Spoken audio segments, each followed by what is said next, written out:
We're seeing a lot of hype on the new Webflow MCP, and no surprise there, it's a great tool. It's a great thing to add to your workflow. Yet again, yesterday they released another update, so they added collection and field create tools. So this is even better. Now we can make such powerful use cases. So what I have here is this alpha template that has some collection items like a blog post and project tags, all these collections. So what I want to do is I want to create a new collection and reference it in this collection. So let's see if that's possible. Now, if you guys haven't watched the previous video, I explained how to connect this and how can you work with the previous version, which is, of course, it's much simpler. In this version, it's still the same way to set up, but we're going to be working directly with the new updates. Now, let me go to Cursor.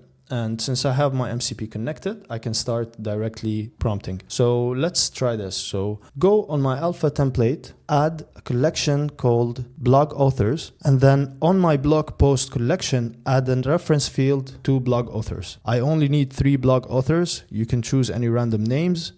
Go. Okay, so let's see what's going on here. It's checking my Webflow sites. It's creating the collection. It's adding some fields. So let's see how this turns out. Okay, so the setup's now complete. I probably made some mistake with blog.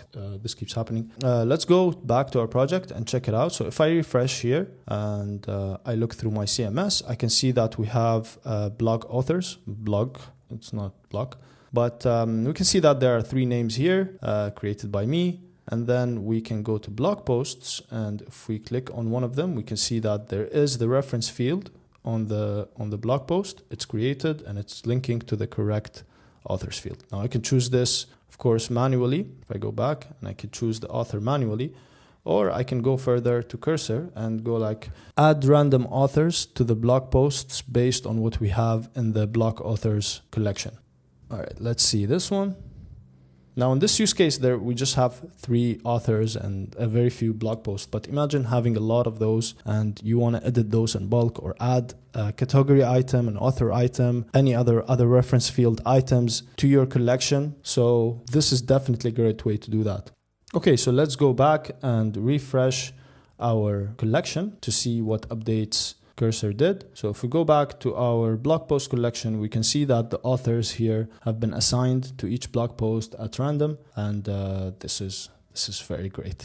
We'll be making more videos on this, more use cases, and the more updates that come out, we'll be trying new things. So see you in the next one.